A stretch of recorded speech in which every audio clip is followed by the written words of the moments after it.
following announcement has been paid for by the Wrestling Epicenter. Hey, everybody. Hey, guys. Hello, ladies. Remember me? Let me talk to you, dummies. It's now time It's beer time. TikTok. It's showtime! for the longest running wrestling talk show in history. We are huge.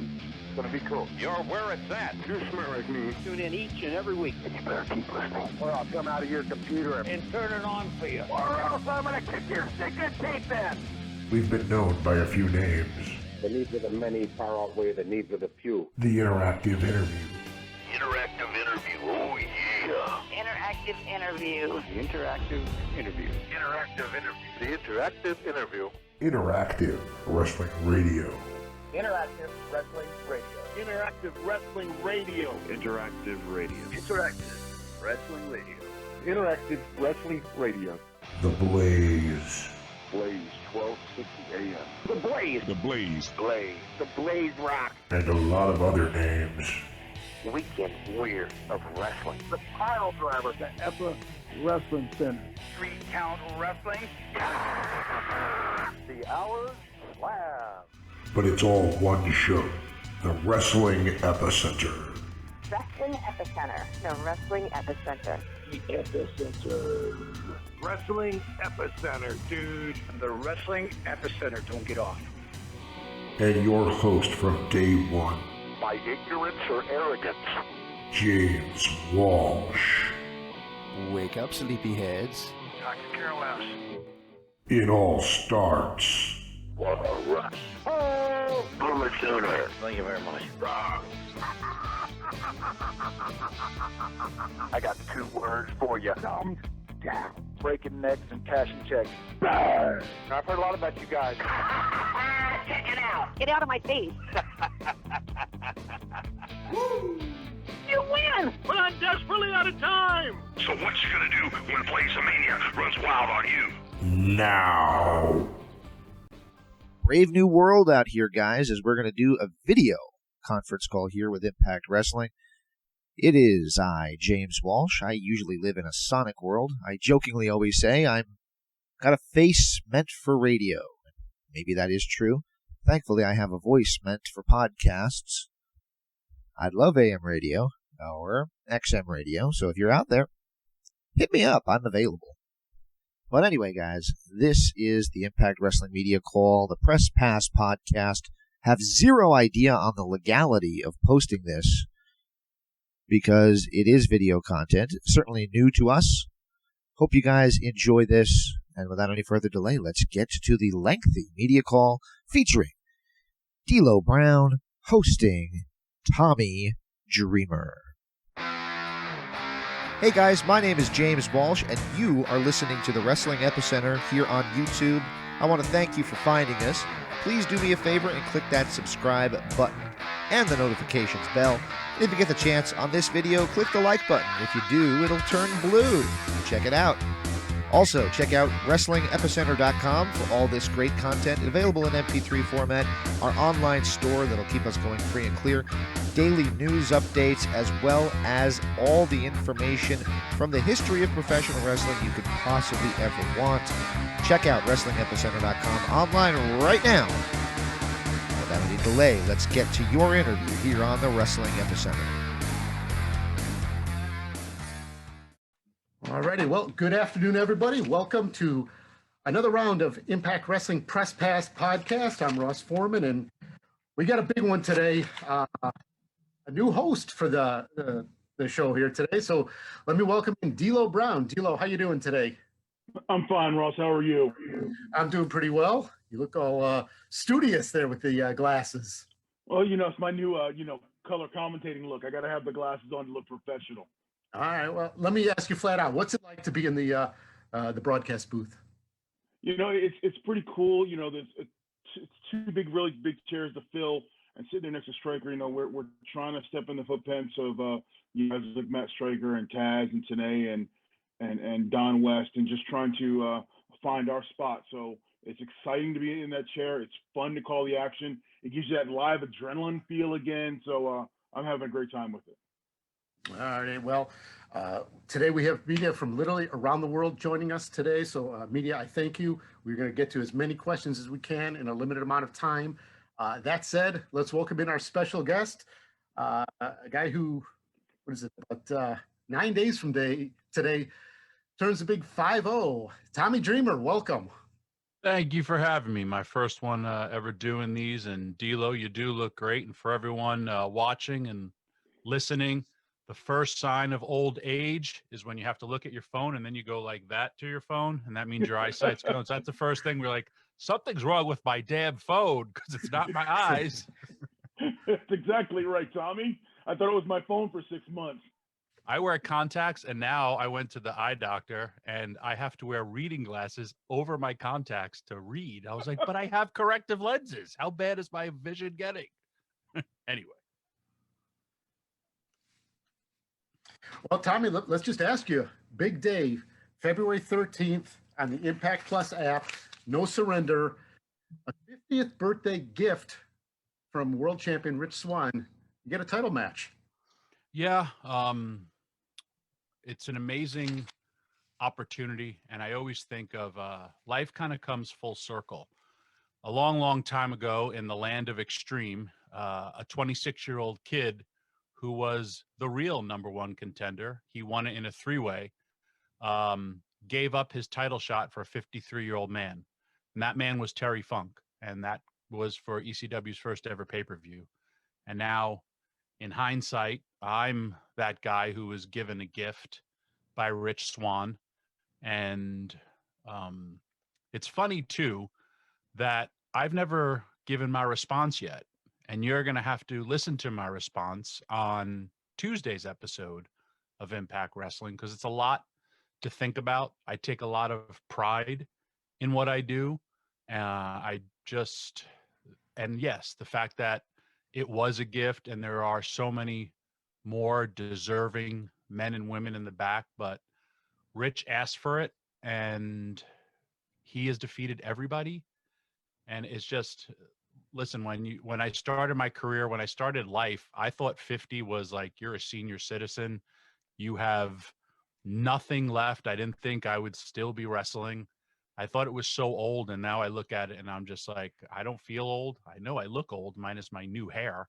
And, but it's an amazing opportunity just to be doing this for 31 years and still literally living my dream. And I do love it. And I think Rich is an amazing pound for pound, one of the greatest champions and greatest wrestlers we've ever had in Impact.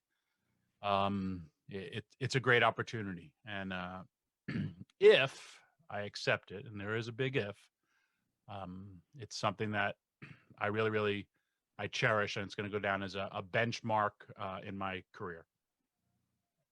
Now, Tommy, I have a question for you.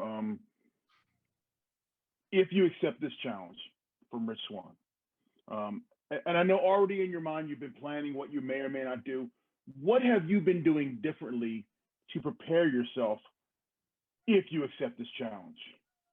Well, the first thing when Rich, I mean, D'Lo, you were there. He kind of just called me out in the back. I was in the back, like getting ready to produce the next match. Like, you're alongside there. We're getting ready to go to work, and then you get called out. First thing that usually comes to my head is, oh God, how quickly can I lose weight?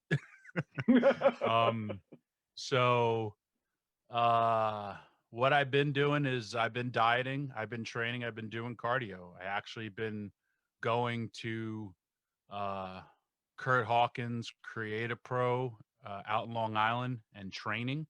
And I haven't trained for a match in a long time. It's the biggest thing is your wind. And it's weird having crazy brawls like you do. You're able to, or a feud, or just like you're on a different type of adrenaline. But I'm going in there against, Rich is my friend, and there's no angst, there's no hatred, there's no anything to motivate me except for, hey, you could win the title, but it's going to be a wrestling match, and wrestling is hard. Brawls are a lot easier.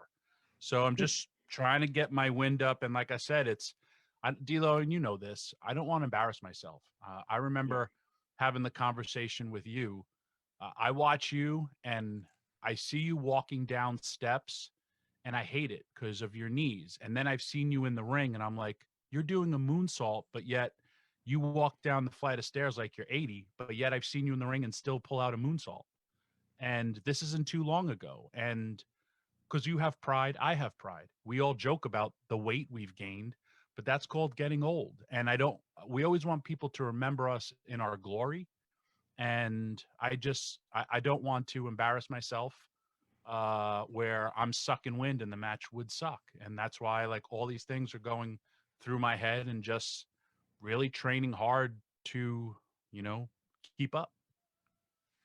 Without a doubt, we all have a lot of pride. I know you have a lot of pride in your history and your lineage and what you've meant to this business. So my question now is, at almost 50 years old and on your 50th birthday, what would it mean to Tommy Dreamer to become Impact World Champion? It would mean everything. And I was never a guy who fought or wanted titles, but it's something. Listen, man, we've been in a world where all of our lives changed like within weeks. There's no more fans for us, and it's trying to adapt. But to me, it's hope. It's hope that things can change no matter how old you are. I always say, life is a lot like professional wrestling. You're going to get knocked down a lot, but you got to keep on getting up and keep on fighting. And there are people who, they use wrestling like I do as a glimmer of hope or a glimmer of take us away from the crap that's going on in the world. And being champion makes you, I'm just a challenger. And this is the first time I'm ever doing this. Hell, I'm not even on the open of Impact Wrestling. There's things that come along with being the face of a company. And it's something that I take with pride. This business is as real as it gets. And especially as when you're the champion, because every time you step out of your house, you represent a company, you represent the men and women that are working there and Impact. And I'm not just talking the wrestlers, I'm talking the employees. I'm talking, Impact has a UK office. If you're a champion, does something, you represent everybody and you want your company to succeed. And it's an honor to be in this spot and to be the champion of any company. There's a lot of pressure that falls on those shoulders. I'm willing to do it as long as I feel great, because again, the hardest part of getting old, when I'm out there, I feel nothing. And then adrenaline leaves and I'm like, I'm every bit 50 years old and wrestling 31 years. And then the next morning, I'm like, there's some days, and I mean, D'Lo knows, we'll leave Impact shoot, and then we go back and we have to rewrite TVs because of injuries or because of changes. And we're up until 3-4 o'clock in the morning. And then we're literally back out the door. We have an 11 o'clock meeting.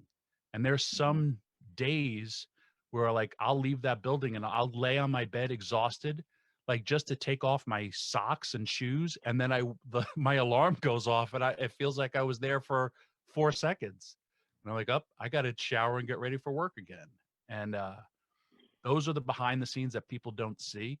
And even for you, D'Lo will be there all day, and then the next day he's got to either voice over matches or do where him and Matt Striker are standing behind the Impact thing, the banner, and there's so much work to go on to promote or to produce a 2-hour TV show, and it's exhausting, but we're all artists painting our own little pictures, and I love that. And I've been doing it since I'm 18 years old, and I don't ever want to stop.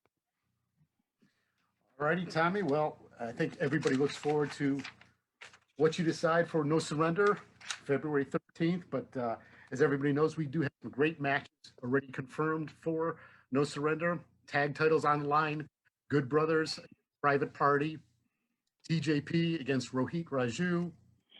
Tag match with Hernandez and Brian Myers teaming against Eddie Edwards and Matt Cardona. Of course, you got the Triple Threat Revolver. You got Daivari, Suicide, Willie Mack, Ace Austin, Trey Miguel, Chris Bay, Josh Alexander, and Blake Christian. So No Surrender will be a great one. next Saturday night, 8 p.m. Eastern Time on Impact Plus. And with that, we are going to open it up for media questions. Media members, if you'd please virtually raise your hand. I can see some of you guys are already doing that. We're going to go to you one by one. We'll bring you in. Please make sure you unmute your line. And if it's a question for Tommy, great. If it's a question for D'Lo, that too is great. Just let us know what questions for. So, Lauren, we'll leave it in your trusty hands to see who the first media member is. I'm on it, Ross. We have Philip Connolly from Sports Matters first.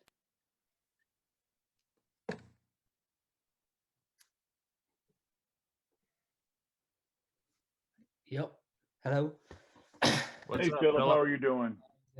I actually have a question for both of them because it's something that I always wondered about. Can I start with D'Lo? I've always wondered, is this something that you'd wanted to get into commentary? Do you know, like when you were kind of coming up in the business, was it something that you thought about? It was always something, it was always in the back of your mind, and you practice different parts and aspects of staying in this business as long as you can.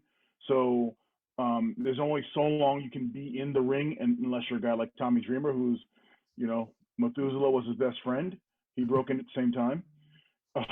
But when you're in there, you realize you can only be in there for so long, so you start looking at other avenues, and that's when agenting and commentary and stuff like that came up. So it's always something that I've had in the back of my mind. So yeah.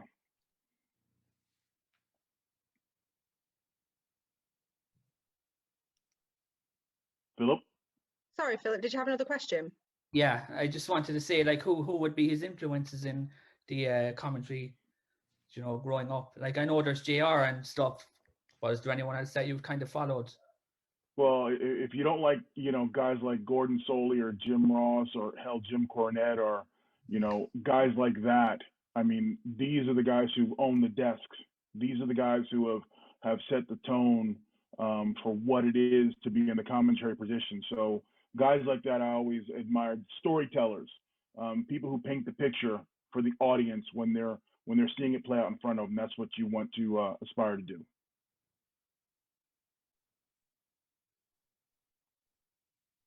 Okay, we have Alex Slows next.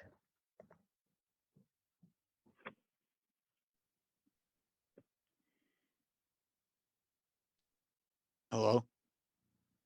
Go ahead, Alex. Alex, how are you doing? Good afternoon, D'Lo. Good afternoon, Tommy. Good afternoon, Ross. So my question is for D'Lo. So is there anyone in your in-ring career that you learned from the most from commentary when it comes to wrestling? And if so, who was it that gave you the best advice? I would actually say when I did commentary for Sunday Night Heat long, many moons ago, Paul Lee came up to me and gave me some really great advice that I still use to this day. He said, when you're on the mic and you're talking to the people, be authentic, don't talk down to them, and be truthful and speak what you see. And that has stuck with me. So he gave me that advice, and he's done a good job of being behind the mic too. So I took that advice very to heart.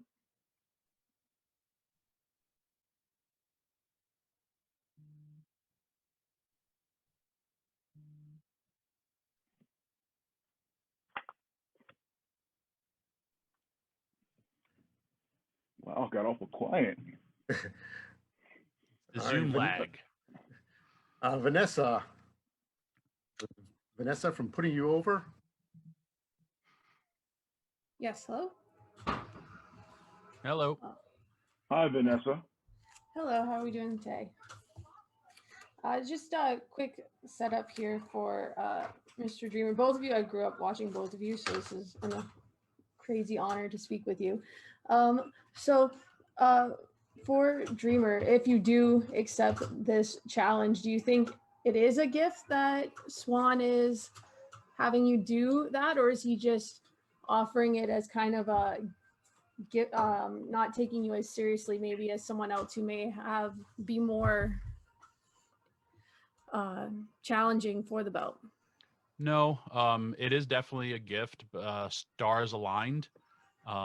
There's a lot, but like I said, he's beaten everybody. He's beaten everybody that Impact Wrestling has asked him to wrestle. And yeah, as champion, you do get some special consideration. And he went to Scott D'Amore and said, "Hey, man, it's Dreamer's 50th birthday.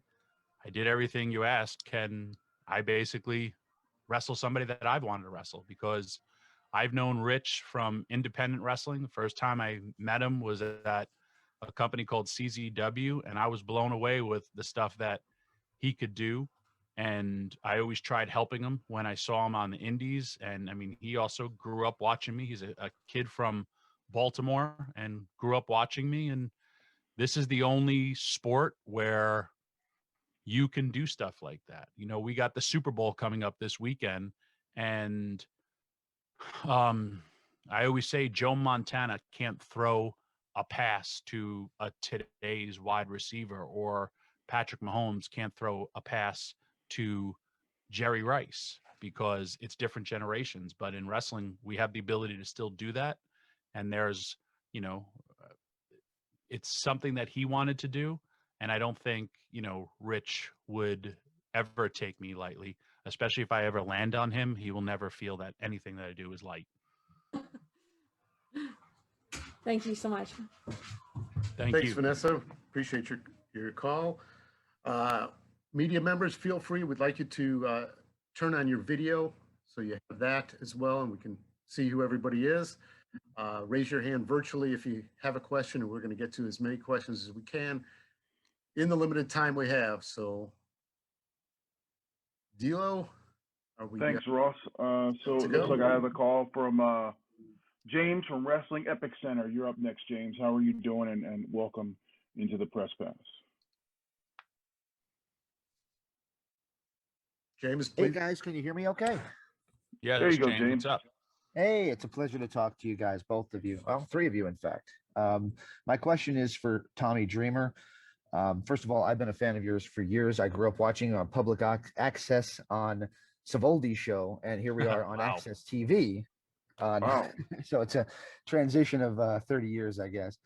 My question for you is, a lot of guys that I have the pleasure of interviewing that came from ECW always compare where they work now to the glory days of ECW. And I think that there are parallels and major differences between ECW in its glory days and Impact Wrestling today. Would you say that's fair? And what would some of those similarities and differences be? It's a great question, and very, very similar to the fact that, number one, the locker room.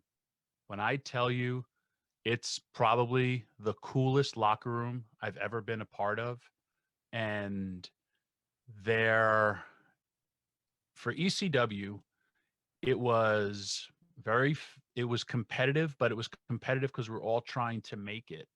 And it was a team effort, because it was like the show was first. In Impact Wrestling, we all have a chip on our shoulder, and yeah, we're trying to compete the entire time. I mean, think of how many times people have written off this company, and it's been around forever. But the back is awesome, and then the in-rings are amazing. And then the beauty of what I got to experience and why I am the way I am. I literally was in my 20s. A lot of people don't realize when ECW went out of business, I was 29 years old.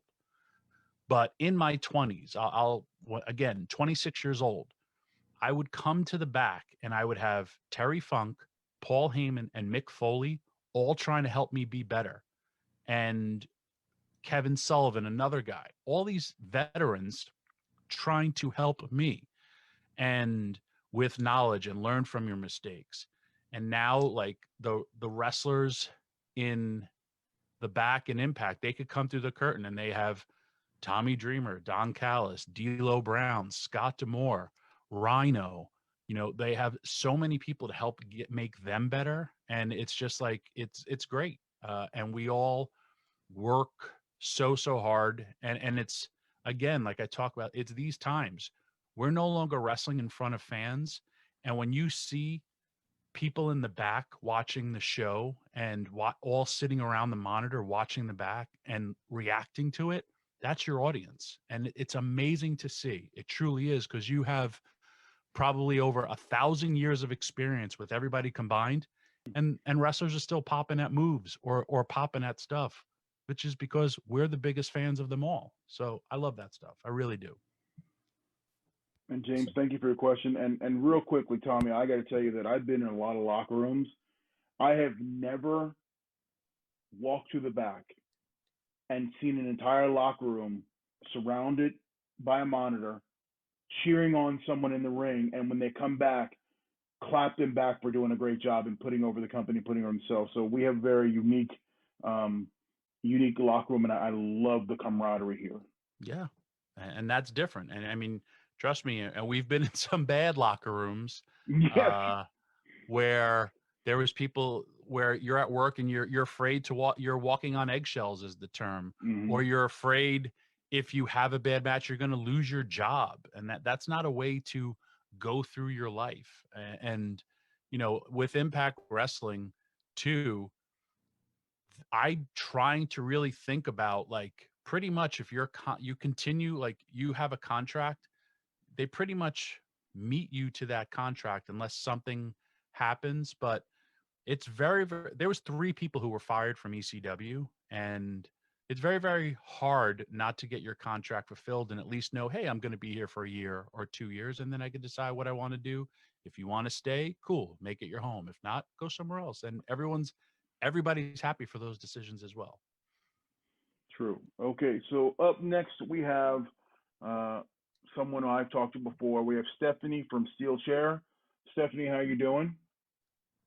Do you hear me? We hear you. I hear you now, Stephanie. I try to open the why they didn't want to show me. It's okay. We're live. We see your name. Yeah, but it would be better to put on the It's all right, Steph. Don't worry. Don't worry about it. What's your question?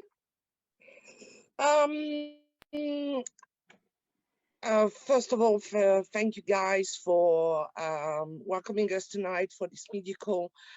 Turning 50 is quite a milestone in a way.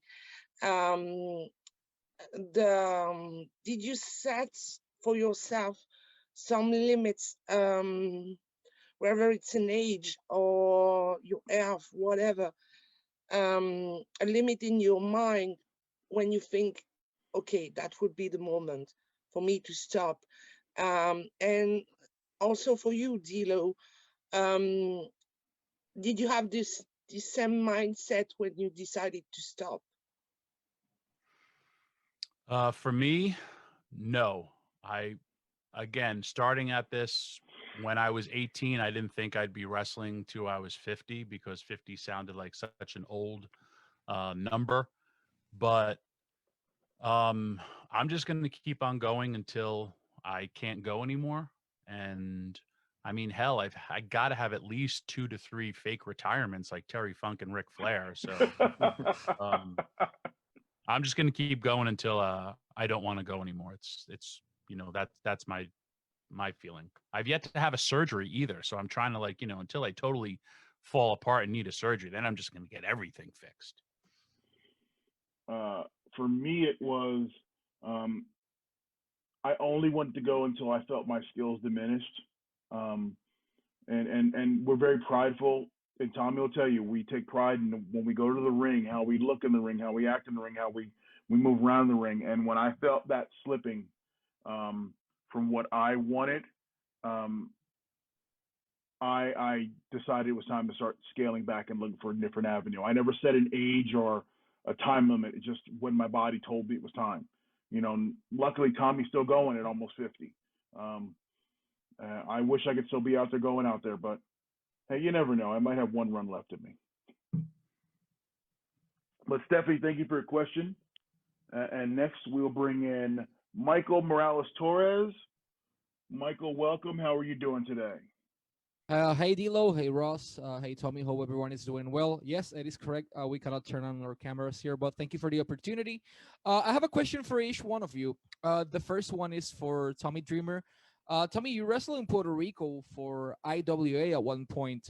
What does wrestling in Puerto Rico help you to develop in your career? And to Dilo, what's the most complicated part of doing a transition from being, you know, an active pro wrestler to being a commentator?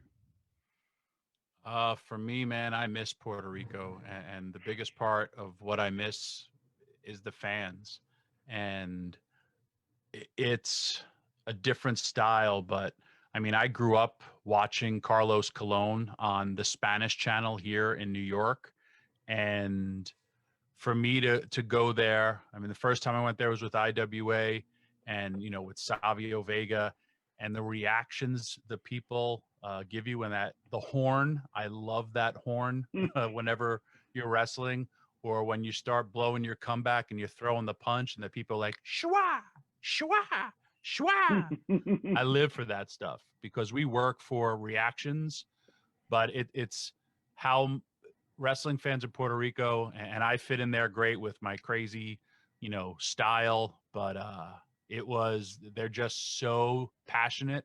And I think they were, even when I went there with WWE, I think they're so passionate because they didn't receive it as much outside of, you know, Carlos's company. And when IWA was running, it was, I mean, D'Lo worked there too. It's so different, but it's a great different. It's an amazing territory, and I love my time down there, and it was so fun. And it taught you, like, if you were a heel, you ran for your life because those, you know, they took it for real down there, and they would throw rocks and try to cut you. And to go back and answer your question, Michael, about what's the hardest thing about the transition from wrestling to commentating, full disclosure, I'll break down the fourth wall. You know, we have our headsets on, so it was hard for me to get used to looking at the action on the monitor, calling the action, and having someone else's voice in my head telling me what I should be saying, or what I could be saying, or what I messed up on, or what's my next to break. So that was a hard thing to get used to, is having that quote unquote voice of God in your head.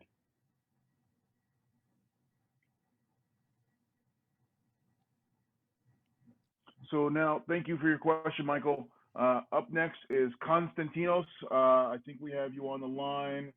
Welcome. Hi, D'Lo. Hi, Tommy, and a happy birthday in advance. Thank you. I appreciate it. Now, Tommy, I would like your take on Undertaker's recent comments on the Joe Rogan show, where he claimed that the product has become a little too soft.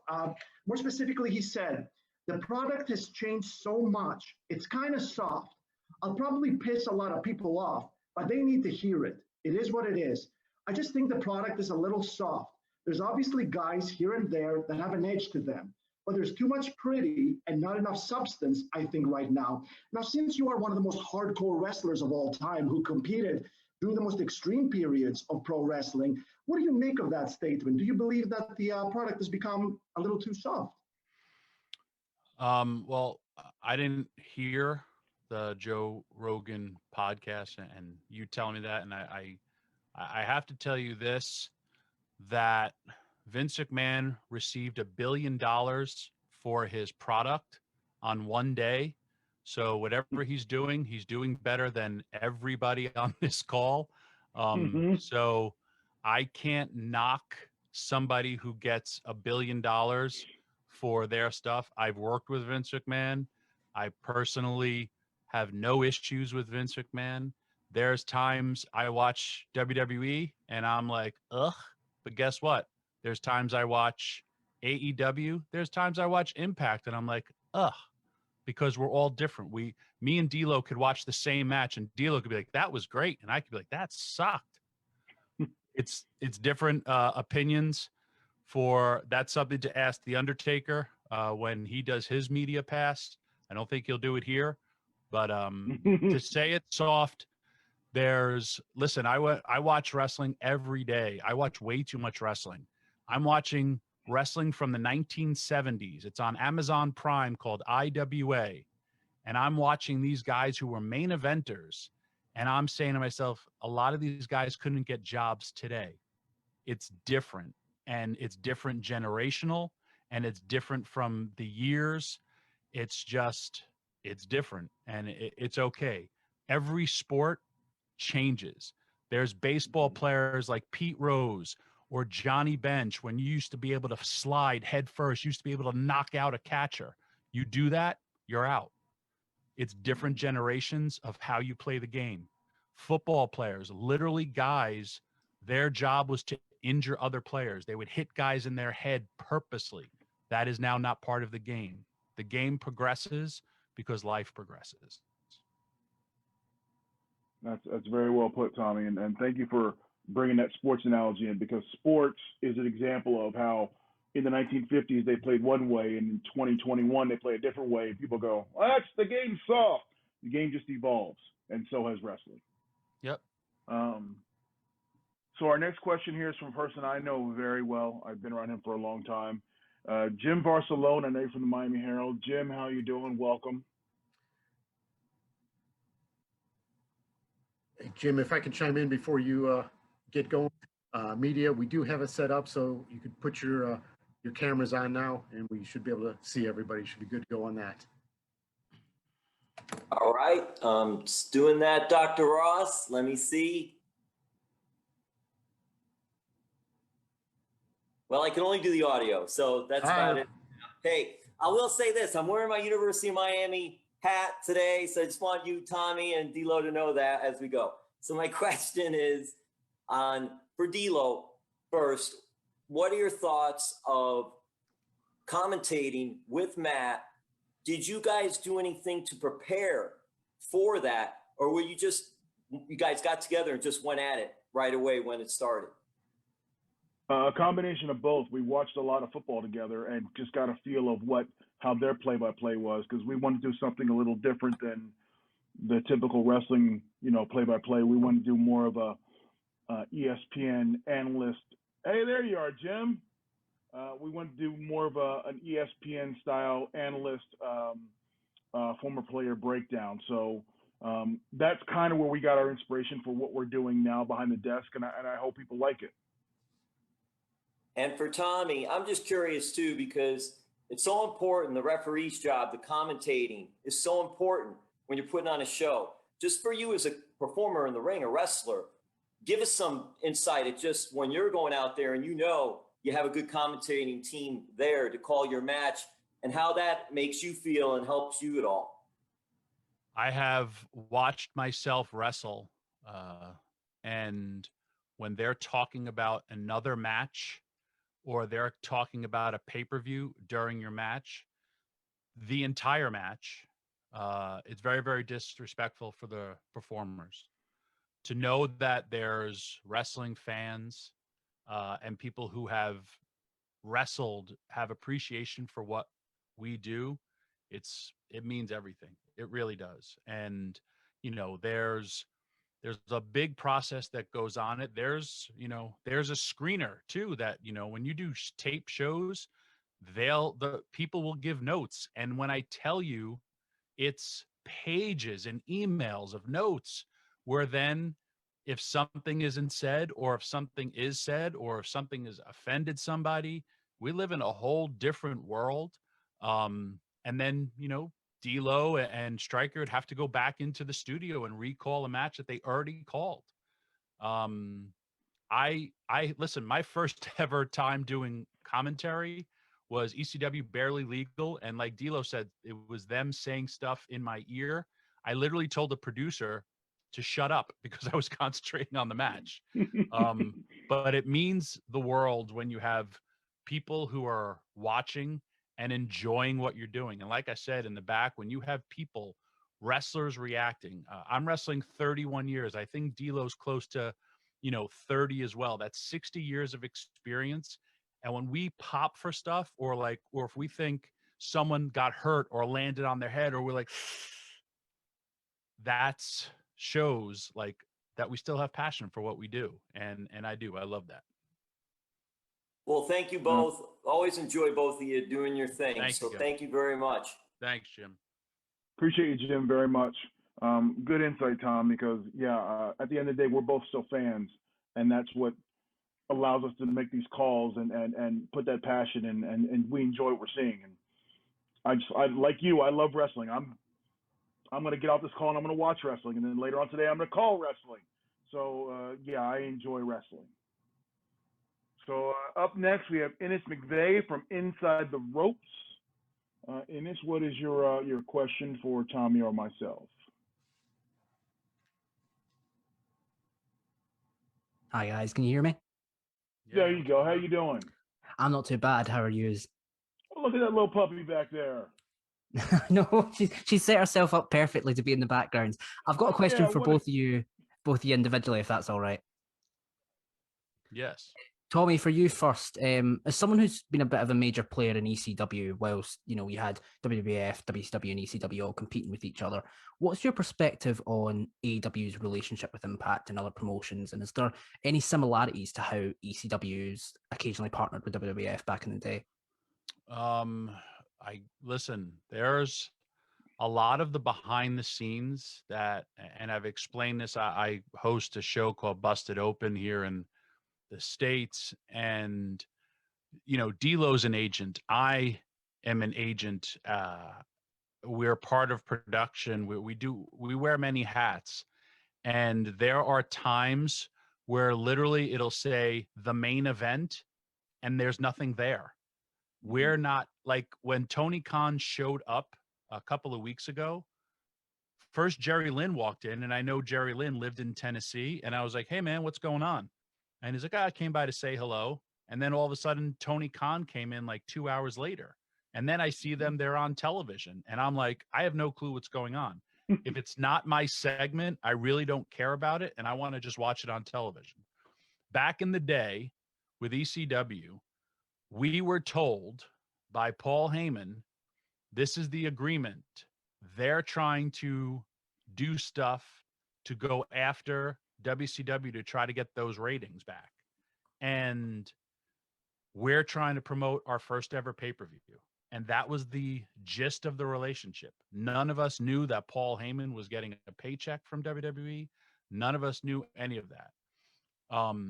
When me and Sandman first showed up at In Your House, we legit had snipers, professional wrestlers, the Eliminators, Taz, the Pitbulls in the audience, because if a real fight was going to go down, you would have seen a riot, because we were ready. Even, well, and I said it on another thing, when Jerry Briscoe came down and Jerry Briscoe's trying to stop us, he was ready to fight. And he's like, come on, you mother effers. And I'm looking at his eyes and I'm like, this is on.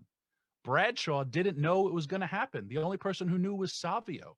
So there's these secrets in wrestling that only a few are privy to. I think it's a great relationship because you're getting to see dream matches where Kenny Omega is the AEW World Champion. He shows up on Impact. It was a great tag match. And then, hey, we got a bit of a reunion on AEW. Last night on AEW, you had wrestlers from AEW, Impact Wrestling, and New Japan Pro Wrestling on the same show. How awesome is that? The possibilities are endless for booking, for matchups, anywhere you want to go. And that's great for who? The wrestling fans and the business. For you, D'Lo, leading up to your debut on commentary, were you nervous about taking up the new role? And did you look to the likes of Taz or Samoa Joe for inspiration, or you ask either of them for any advice? You're always nervous. If you say you're not nervous, then it's time to retire and get out of this business. And you don't want to go out there and get the mic and just mess up. I mean, this is live TV, and there's a lot of people out there listening to you and judging you for being the new guy on the block. So you really want to go give your A game. I talked to some people who I feel confident in with their advice, and just I leaned on them for their guidance, and leaned on them for some inspiration on how to do things. So yeah, I'm not going to go on all people I leaned on, because if I say one, I'll forget three other. But yeah, if you're not nervous when you go out there to do anything when the camera's on, then it's time to quit being in this business. That's great. Thanks very much, guys. Thank goodness for your questions, and they were great. Coming up next, we have Sydney Puller. Sydney, how are you doing? Welcome in, and hope you're having a great day. Hey, how's it going, guys? What's up? Hey, Sydney, what's going on? I'm doing well. I have a question for both of you. Honored and privileged to be talking to the both of you. First, for D'Lo, this transition to the commentary desk is really like your your second big transition for you in Impact, going from wrestler to producer and now to commentator. Can you tell us the difference in the things that you're looking for in talent or matches to help enhance them as a commentator to when you were a producer? Literally, you're looking for the same stuff. I want to find things that are going to excite the audience at home. When the wrestlers put on their match, I want to be able to paint the picture and tell the story they're trying to convey, and that's literally the same thing you do as an agent. It's just now it's audible, and I get to explain it to the world now as opposed to just to the talent in the back. So it's a little bit of a transition, but it's a lot of the same job. Thank you for that, Tommy. I'm a huge fan. I'm actually from New York myself, so thank you for repping us for all these years, man. You made the parallel to yourself in 1997 and Rich now, but you've also been like the only person on TV that's gone to Scott D'Amore and kind of to address your concerns with the whole AEW involvement on Impact Wrestling. How do you see yourself as Impact World Champion kind of dictating how this crossover or relationship is going to go? Well, if I do accept, I could clearly beat Rich Swann, and then I'm going to go. That's Saturday. So then Wednesday I'll go and fight Kenny Omega. I'll beat him, and then I'll take both titles, throw them in the trash on SmackDown, and create wrestling history and all the good will I did to everyone. I'll just crap all over it in like 1 week and just be like, I'm out and retire. That sounds like a great plan. Hey, I'll just combine every crazy angle that's ever happened into one thing. Listen, if you're, and I got to tell you, and I'm not trying to mislead anybody ever. The Royal Rumble, one of the main events was Adam Pearce versus Roman Reigns. And that was the week before the Royal Rumble. And then they changed it. It's part of when you're doing compelling television or you want people to stay tuned. Like I said, you have to tune in on Tuesday to see what I say. That's going to happen for Saturday. And I want it in my heart. I want it. But then again, I realize that I am 50. If I am able to defeat Rich, I would do whatever to represent Impact Wrestling. I'm very, very loyal to the business. And I don't forget people who helped me along the way. And if I had to go to AEW and beat the crap out of Don Callis, I'll love to do it because I want to do it when he's just an Impact. But to go out on a bigger platform with the Impact title and show, I say this just like when people talked about ECW. Man, WWE was on USA Network, WCW was on TNT, but you were like in the cool mix if you knew about ECW. And people were always like, yeah, man, this is cool, but you got to see what these guys in Philly are doing. And I feel that same way with Impact. It's like we're wrestling's best kept secret. Everybody has storylines. Everybody has creative. If you're not, most of the people are on television every single week, even if it's an appearance, a backstage interview, it's something. I love that. But to rep a brand or any brand, it's a great responsibility. And like I said, I would, if that happens, and then if I win it, whoa, it's a game changer. I'm not a social justice warrior. I see a lot of people straight up hating the fact that I'm in a world title shot for the fact that I'm 50 years old.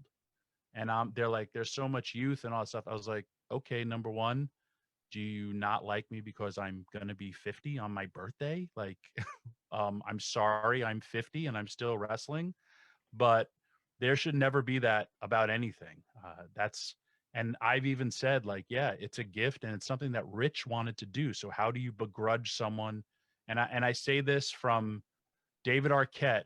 Someone said, hey, you're a big fan. Do you want to wrestle for the world title? And that was met with like such hatred in this dark day of professional wrestling. But yet here's a guy, if someone said to me or D'Lo, hey, there's a football game on Sunday, it's called the Super Bowl, would you like to play one down? I don't know anybody that wouldn't say, yeah. And that's kind of like how I'm at, you know. I have just some other more concerns, but just I want everyone to think about that. And one day when you're my age, you'll understand it even more. Thank you, guys. Thanks, man. And is Thank that a you, Cindy. John Now, Wayne picture behind you? Yes, it is. My dad drew it himself. Your dad is very talented. That's badass. Thank you. Tommy, I have a question, and I have actually two questions. So, why is it in wrestling when you're 50 year old, but when you look at a Tom Brady, people are revered by what he's doing at his advanced age? It's like, I think people should marvel that you can still be out there competing at a high level and not falling off the cliff. You know, when you go to Japan, guys like Babo are wrestling almost into his 70s. So, I mean, I wonder why it is in wrestling we look down on age as opposed to prop it up. I think it's a sign of the times. I literally have tweeted, it's a beautiful sunset here in Lake Michigan one day. And I saw a captivating sunset and I got, wow, great picture. Wow, wow, wow. And then on that same tweet, there was one person, Lake Michigan is eroding Ohio. Then another person, do you know what Lake Michigan is doing, the pollution? And I'm just like, hey man, all I was doing was trying to put out a nice picture. You were going to have anything you say be met with criticism because that's the world we live in with social media. You look at Edge, who's 2 years younger than what a great story for him to win the Royal Rumble. And then the moment he won it, you have all these people being like, he shouldn't have won it. He's too old. And I'm like, wait, you loved it before he won it. Or my favorite is everyone was rejoicing Victoria was in it. Victoria's older than me. She's going to be 50 in like 3 days. And I was like, oh, because she's prettier than me? Oh, that's messed up. Well, that's true there, Tommy. Let's not. Yeah, Victoria's better looking than you. All right. So we thank Sydney for joining us. Now we go to James from the 90s Wrestling Podcast. Sounds like a podcast I'd like to listen to.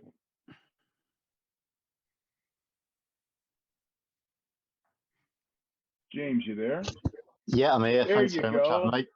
Hiya. Quick question for both of you, really. What a great background. That's awesome. Oh, cheers. I've only literally just figured out how to put a background on Zoom. So even though I like to think I'm fairly young, I am a waste of time when it comes to technology, but I try my best. But yeah, wrestling question for you. I can't figure out how to do the background. But yeah, a wrestling question for Tommy and a non-wrestling question for D'Lo. Please, D'Lo, I'll ask you first. I know you're a fellow Red, and Liverpool's gone through a little bit of a rough time, but last season, how did you feel when we finally ended 30 years of it? To watch Liverpool hoist the Premier League trophy last year was amazing. To be part of the run they've been on for the last 5 years with, Champions League finals and winning Champions Leagues and being the champions of the world with the Super Cup, and it's been a great run. Okay, we've had some injuries this year. Van Dijk going down did not help us at all. No. So our back line is really soft this year. But you know what? Here's the great thing about it is we got next year. I've got all this year to rejoice being called Premier League champions, and what more could you ask for? Awesome. I mean, we could be Everton. Exactly. Cool. The question for you, Tommy, and actually, I don't know if you remember, I put out the tweet the other week. I put a poll out who's the face of ECW, and you was voted the official face of ECW. But my question for you, so obviously with COVID, it's put a stop on hiring and like people from abroad and like different countries. And I've noticed lately there's been a groundswell of like Canadian talent, and it's being pushed by Impact's own Josh Alexander and a good friend of mine, someone who you've wrestled, Jeremy Prophet. Once everything calms down with COVID and travel restrictions are taken off, is the as someone who is the locker room leader, is the Canadian independent scene somewhere that Impact would like to look at towards getting future talent? I think for every wrestling company, it's like you said, the world has closed down, and and I mean, even here in the States, we have new government where there are some travel restrictions. I think the world is wide open once we get out of this. And kudos, you talk about Impact Wrestling, and I've said this a lot. The world shut down. Literally, the world shut down, but professional wrestling kept going. Impact Wrestling, historically, they're the only company to show still new live footage, because we had tape stuff while everybody else was showing recap stuff, which helped Impact Wrestling. And then they were also, which was more importantly, they were the first company to hire people during COVID. And hats off to them, because they really, really stepped up. And who benefits? Again, the wrestling company, the fans. They really do. You get to see all these other people. And then the wrestlers, now they don't have to worry about, oh, I just lost my job in a time of COVID. What the hell am I going to do? The borders, once they open up, I was just reading about Japan. Like, if you go to Japan, you have to land and you go to a center, get checked, and then you have to go into a hotel for 14 days and you can't come out.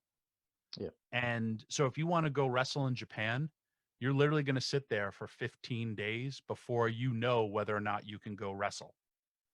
That's a lot, Yeah. And the wrestling business has learned on the fly. You look at WWE with the Thunderdome. You look at AEW. They went with wrestling fans because the state allowed it.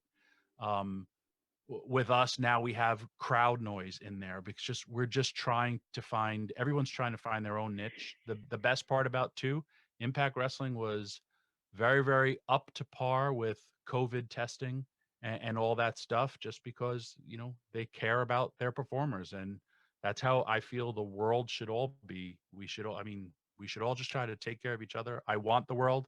I miss the UK. I miss traveling. I went from wrestling over 200 shows a year to I wrestle 3 days a month tops. Yeah. Or just go to work, and I miss it. I never thought I'd say I miss flying, because that's the only time I've been in pain, and I miss it. I miss the fans. I really do. Yeah. Cool. Thanks for having me, and happy birthday, and good luck for Saturday. That's if you accept Swann's challenge. You got it. Thank you, James. Yeah, I think Impact did a really good job of stepping up during COVID in terms of production and producing new content, and as you said, hiring individuals. So I think Impact has done a really good job in this unusual time in the world's history.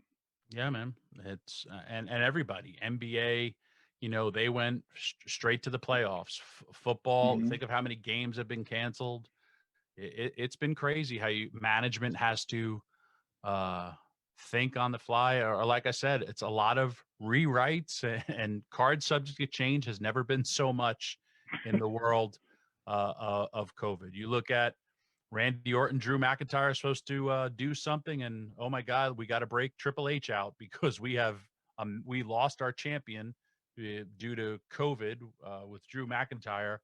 Here comes Triple H, and kudos to everybody who has stepped up across the board, as well as being honest with the audience. That is unheard of in professional wrestling, but these are the good part of the times where, hey, back in the day, it would be he slipped in the shower or he got a flat tire, he missed TV and he can't be there. But honesty is the best policy. Always will be. All right. Well, if I could chime in here, media, I see a lot of you guys are still have your hands up. We're going to get to as many as we can in the remaining time we have. I'm going to go to Ross. Listen, I got nothing to do. I'll stay on if D'Lo needs to go somewhere. I got nothing to do, man. We're in COVID. I got nothing. All right. We'll get as much as we can. I'll answer every question. Facebook's on fire. I guess. I don't know. I've never done this. All right. Well, am I getting likes? Of course you are. It? A lot of them. All right. That's so, D'Lo, this is a Facebook question from John Michael for you. 10 seconds to answer. That's all you got. He says, right here, if Tommy wins the world championship, are you going to challenge him for the world championship? Damn right I will. I'll stamp the announce desk and go, Tommy Dreamer, I challenge you right now for that Impact World title.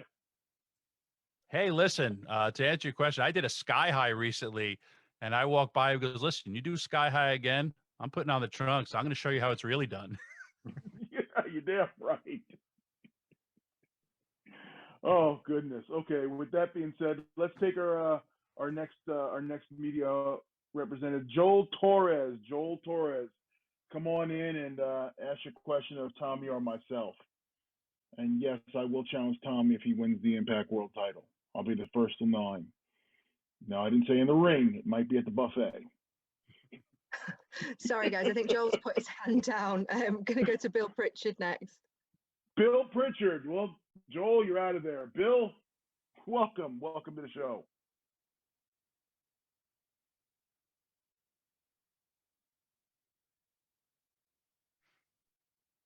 Bill as well.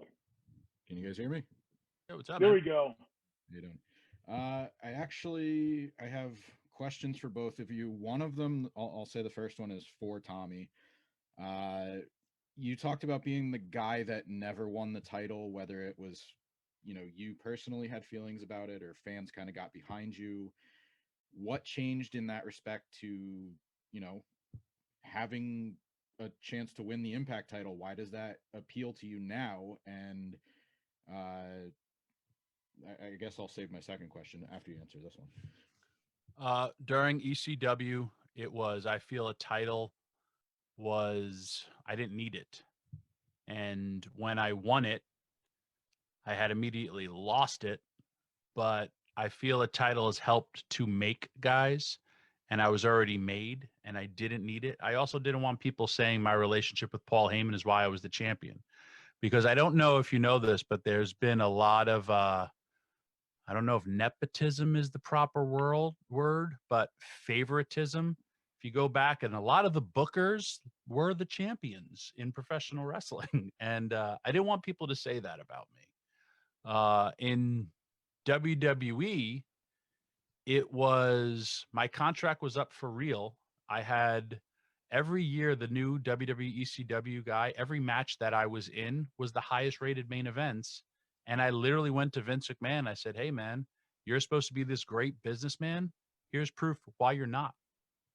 And I said, my contract's coming up. This is what I want to do. If you don't want to sign me, cool. Then I'll lose, but I'll put my career up, blah, blah, blah, blah, blah. It worked out. And to me, it was, that night, I remember walking out there and seeing as many Tommy Dreamer signs as there were for John Cena. And it was like my personal vindication that I knew what I was doing and it was right. And then now, like I said, there's a whole lot of things going through my head, but it just means a lot, I think, because of the times, because of the world that we're currently living in. And I just want to go out there and have a good match, as well as to give people hope, because we all need hope nowadays, and just be like, hey, if old man Dreamer could do something, I think I could do something. Listen, man, there's an amazing DVD. I'm sorry, not DVD. DDP has this amazing movie on Amazon Prime. And it's just talking about people's weight loss. And I'm somebody who has dealt with my weight my whole life. And literally it started with, like, there's people who do like one sit-up and then the next day they could do 2, and then they just keep on. I've been on TV since I'm 21 years old and have never been off of it. And at 50 years old could be like, hey, if this guy could do something or can still live his dream, why can't I? We're all home doing nothing. How come people aren't writing better movies? Because Netflix hasn't been the best lately. Or how come you can't write a book? Or how come you can't do something that you have always wanted to do? Because at times, all we have is time. And nothing is guaranteed for tomorrow. Really isn't. All right. And then the other And go Yankees and Mets. Hey. I got the red I know, we talked about it. I got the red one. For both of you, this is kind of following up on the Trey's mom story that you told on your podcast. Yep. I have D'Lo here, so you explained why. I don't think D'Lo knows the story, but okay. Doesn't he? D'Lo, you are a dad to Trey Miguel now. Yeah, I was bringing that. Yes. Okay. Yeah. So are there any other angles or stories that, I mean, you don't have to give them away if you don't want to, but like, are there any angles like that you couldn't do for one reason or another? It wasn't the right time, wasn't, the climate's different, anything like that you kind of kicked around and just couldn't do? For me, there was 2 that I think two would have been great.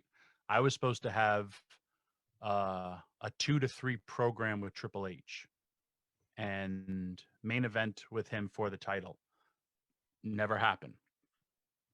Behind the scenes BS. That would have been great for my career. Plus, to be honest, Triple H is one of my last ever dream matches, because I think, and still do think, he's one of the best heels of all time. And I was a pretty good babyface, but I always thought of like babyface Tommy Dreamer from ECW versus, heel Triple H. Or then when I was there and we were doing the ECW stuff, or even when I had my own company, House of Hardcore, and he had NXT and he kept on, signing talents that I was using. I always thought there was something to that. So for me, plus the financial gains of those matches would have been phenomenal. But hey, it didn't happen, and they brought Shawn Michaels back with that horrible haircut and those horrible brown tights to replace me. And in Impact Wrestling, as you know, I had a great relationship with Tessa Blanchard, and I was kind of her mentor. And I wanted to do, and this is for old wrestling fans, Mr. Wrestling #2 versus Magnum TA. And I wanted to actually turn heel on her and beat her for the title and then transition it to somebody else. But I wanted to turn on her and just be total heel. And it didn't happen. But I think it would have been pretty damn good if it did, because you would have had people hating on me. And, my biggest heat was you turned on a woman who, entrusted you. And I thought it would have been pretty damn good, but didn't happen. Well, for me, luckily, there's not been many storylines that were laid out that didn't happen. Only one I can really think of was WrestleMania in Philadelphia, where I teamed up with Test to take on Owen and Jeff Jarrett for the tag titles. That was supposed to be Mark Henry and I, but Mark hurt his knee about 3 weeks earlier and required surgery. And we were supposed to win the tag titles at Mania. So that's probably the biggest one regret I ever had, was going from winning the tag titles at Mania to being in a tag team with Test and just getting beat. And having to deal with Test. And having to deal with Test. So yeah, that's probably the only storyline that I was ever in that got scrapped. All right. Thanks for your time, guys. I appreciate it, Bill. Up next, we have Isaac Cortez from the Wrestling Sport. Isaac, how are you doing, my friend? Welcome in. and hope you have a question for Tommy or myself. Elo, who did the job in your match? Okay, give me a moment. Can you I hear think me? I did. Yes, we got you. What's up? Okay. Thanks, Tommy. Thanks How for the are you? opportunity. So, I am good. I am good. So, my question is, what can we expect from Tommy Dreamer in No Surrender? You can expect, if I agree to the match, I'm going to give it my all. And I won't hold back because I know Rich Swann won't. But I'm going to try to go out there and put on, hey, to be honest, I've never had an Impact World title shot. I had one with Bobby Roode in my own company. A lot of people don't get this opportunity. You don't get a lot of second shots. So I have to really capitalize on this the best way possible. Thanks, Mr. Tommy. No problem, man. Thank you for you, your Isaac. question. Hey, Tommy, I'll ask a side question here because I know the answer, but those out there who have never been in the ring don't. What is it like to step across the ring from a friend, realizing you're 10 seconds away from punching him in the face, and you're realizing you're going to go fight him to take his title away? If you agree to this, what is that? What does that feel like? And you and I, we've been there. But for those at home, just give them a little insight. It's harder. You don't listen. I think everybody has wrestled with their friends in their backyard or in their living room. And then it's like, hey, man, you just did that a lot harder. Or, hey, you're doing this. And tempers rise. And a lot of times fights can break out, or you have to be professional and not want to go at it the way that you want to go at it, because I have no problem hitting a man low. I have no problem punching somebody in their face, especially like a Moose, because I love punching Moose in his face. He's got a punchable face.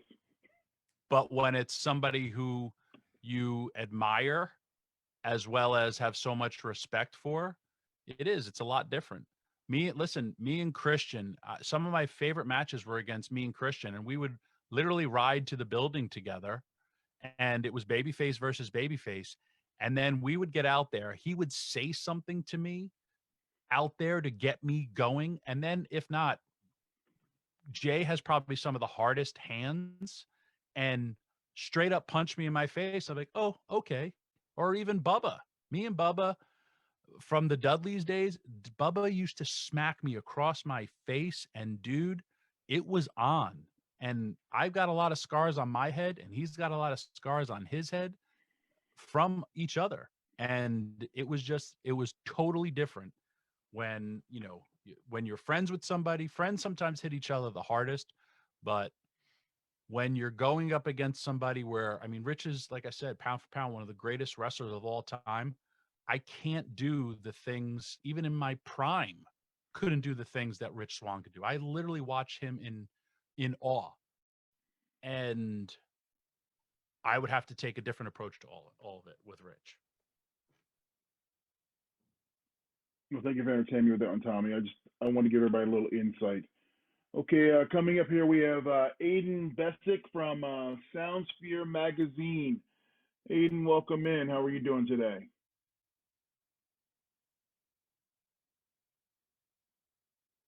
Hi all, I hope you're good.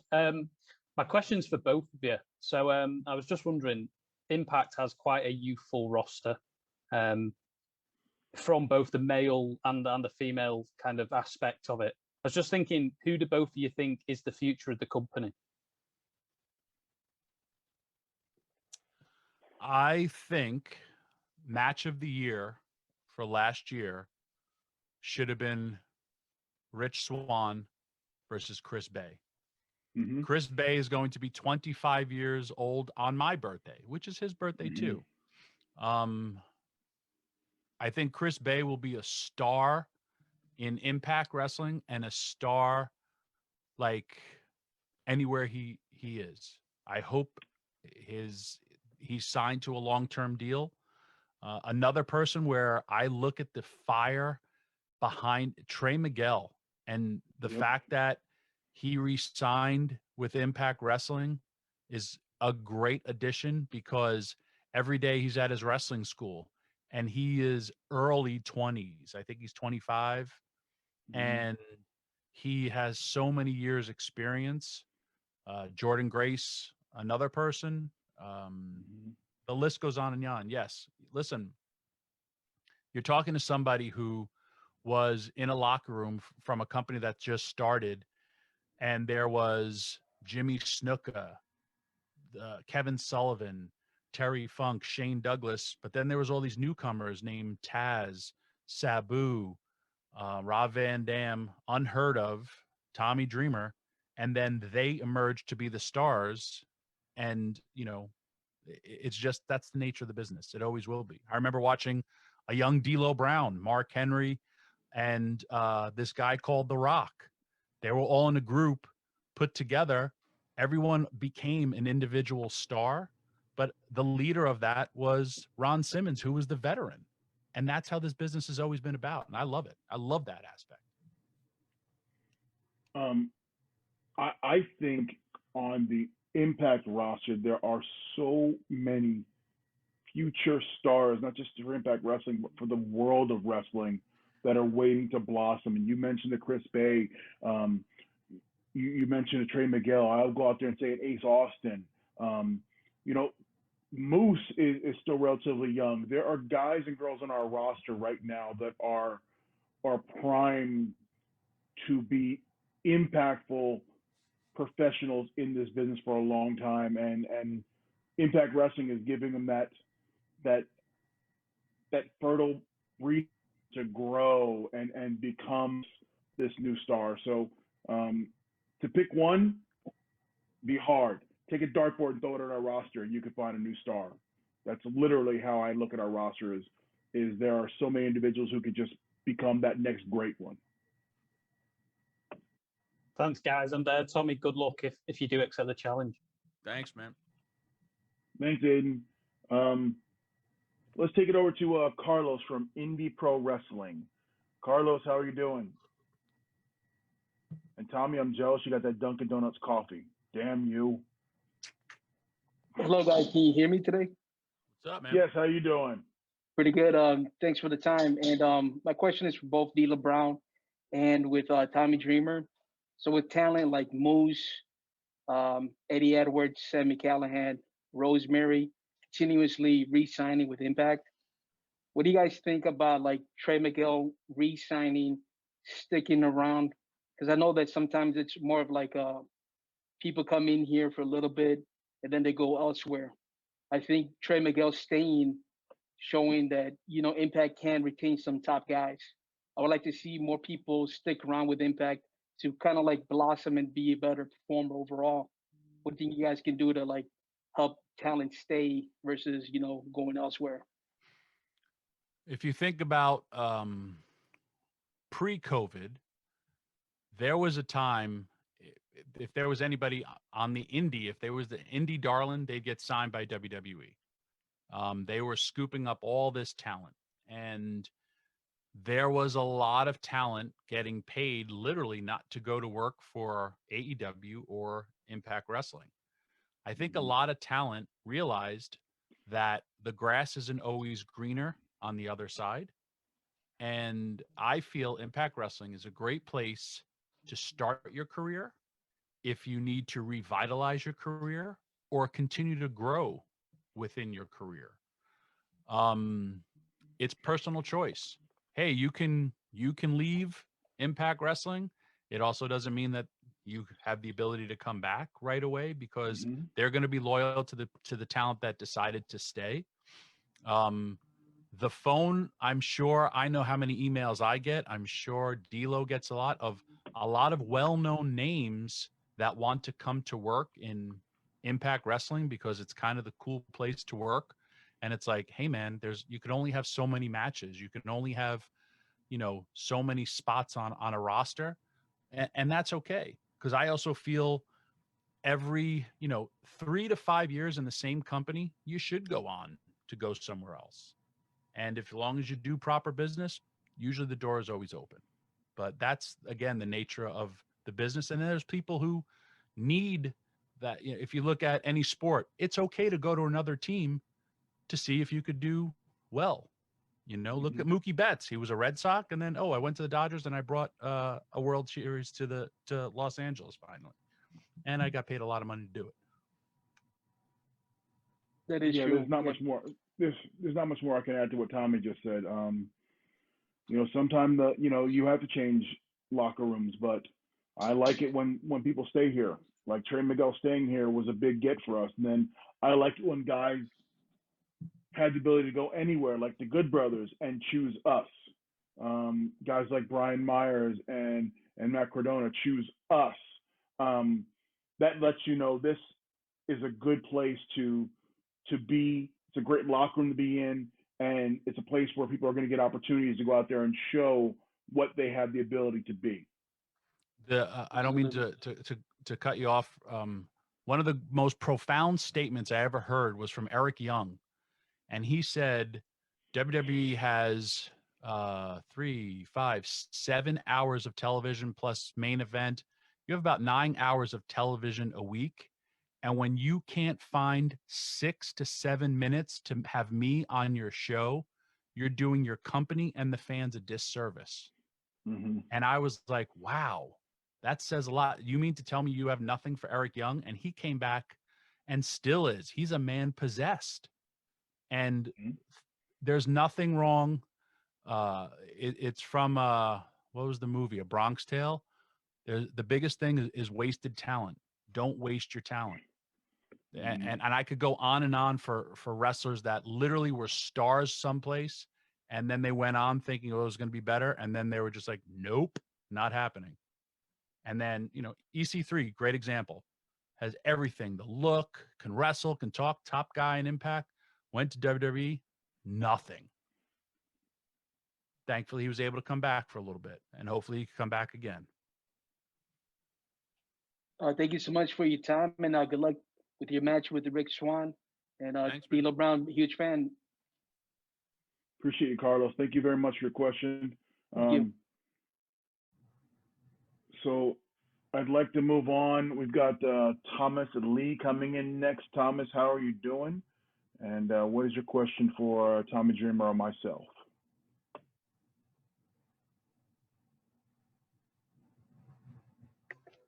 Hello, guys. Can you hear me? Thomas, how are you doing?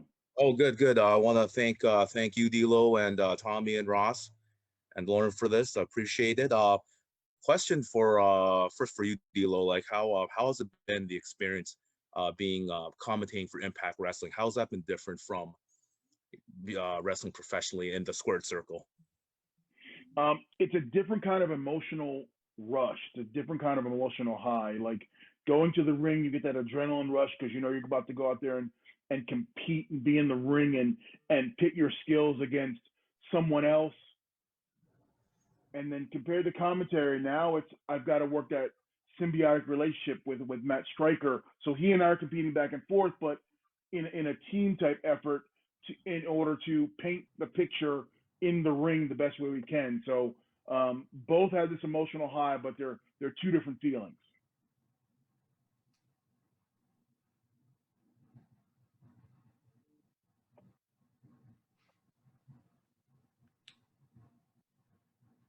Thomas, you still there?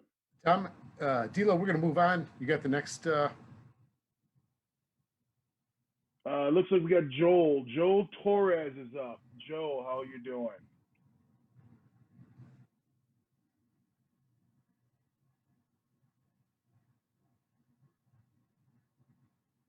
Joel, how's it going?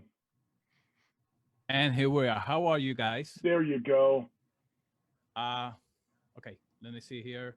Okay, here we are. How you guys doing? How are you? Good to meet you. Excellent.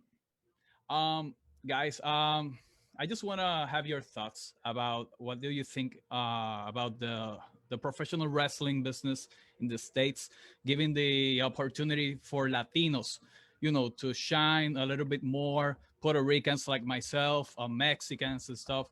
What do you think about what's going on nowadays in the business with them? For me, I'm probably one of the biggest fans of, I don't know, their LAX, also the Lucha Bros. I I was would literally sit back and watch every match that Ray Phoenix or Penta would have, because they just would do so much stuff. I think Ray Phoenix is the next Rey Mysterio. I wish there's the world, especially in Impact, man, that guy would have been world heavyweight champion just for the stuff that he can do. I've always been a fan of anybody professional wrestling. I never look at, your heritage or your color of your skin. I look at how good you are in the ring. It's great to have your own heritage to represent. But I just look at talent. I didn't like when they would say Pedro Morales was the champion because of the large Hispanic popularity that he had. I would say Pedro Morales was the champion because he was one hell of a fiery up babyface during those times, and he could go and was a really good wrestler. But I love the boom of all international stars because, hey, man, like, we're a melting pot. We're a melting pot in professional wrestling, and the fact that you get to see all the different styles. You also have to understand where I came from. ECW, we were the first to bring in, the luchadors and introduce that style to professional wrestling. And then when they left, we brought in, Tajiri and Super Crazy. And we always were about the progression of the business. And this is just another progression of the business. It really, and it's great because who wins? The wrestling fans do. Yeah, I agree with you, Tommy. I think it's nice when you have that melting pot, and I also agree that talent, when you have talent, everything else is colorblind. It doesn't matter if you're male, female, black, white, green, or purple. If you can go out there and wrestle in the ring, to me, that's all that matters, is your talent inside those ropes. But I love the flair when you bring people from different parts of the world in and they add a little flavor to your locker room. But other than that, I just think talent is blind, and it trumps everything.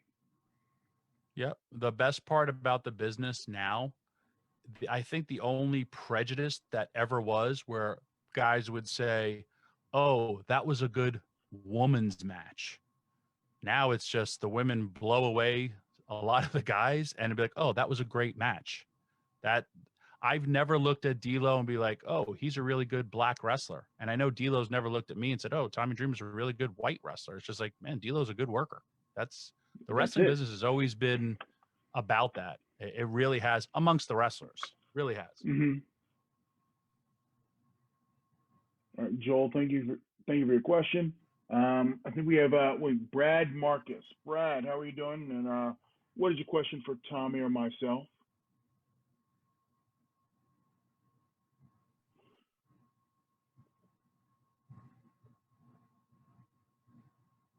There you go, Brad. Hey, Tilo. Hey, Tommy. What's up, man? Tommy, first off, I want to say you need to get back on Impractical Jokers.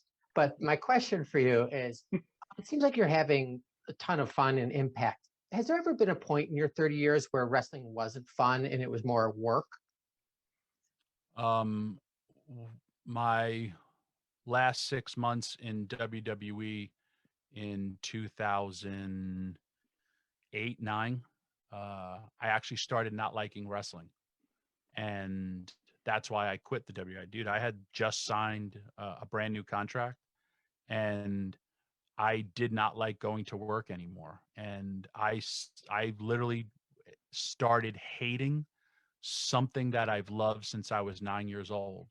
And I couldn't do it because I was just like, I have to leave this relationship because I would never want to be that sour, bitter wrestler. And it was turning me that way. Just seriously, like like I hated going to work. And it was nothing because of the people. It was just literally behind the scenes BS. And I get it. It's a job, but I mean, I hated professional wrestling just because I felt like it was personal. And I learned, there's a lot of reasons for stuff, but to answer your question, it was then. And I left. I bet on myself. And that's when I went to Impact a long time ago. And my first feud was with Bubba. And then I got to wrestle AJ Styles. And for the first time in a long time, I felt nervous again in the ring when I wrestled AJ. But that nervous was a good nervous energy. And I was just like, I had something to prove, and I still have something to prove at 50. So to answer your question, that and all those things that go through my head currently now, wrestling with someone like, I know Rich Swann is better than me. I know Rich Swann is better than me in my prime. But these are all things that I have to think about. So to answer your question, yes. And I also think, I don't know how much longer I'll be wrestling, but when I do retire, I think I will be on my, or die, it will be on my tombstone that I pulled Q's pants down, because everyone talks about that. And I think Impractical Jokers is the new Law and Order, where there's a television law that says an episode of Impractical Jokers has to be on 24/7 throughout the world, because it's always on television. It's always on. Well, thanks, guys. Stay safe and stay healthy. Thanks, bud. I appreciate it. Thank you for your questions. Well, Brad, thank you very much. D'Lo, Tommy, thank you guys very much. We had a 90-minute press pass today. D'Lo, I'm going to turn it over to you for a 15-second final thought as we wrap it up for today. Well, I'd like to say thank you, everybody, for joining us.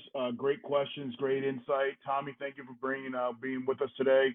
It was great to dive into your mind and get a feel of how you're feeling right now. So with that, I appreciate everyone, and let's do it again. Let's do it again soon. Tommy, we appreciate your time. I'll give you 15 seconds, but you got to throw in there as well. Should you win at No Surrender, what kind of Oreos will be at the victory party? Thank you, everyone, for listening to this, and thank you, honestly, from my entire journey. I've been blessed. I was at the first ever WrestleMania. I'm a fan just like you guys are, and just blessed to still be doing this.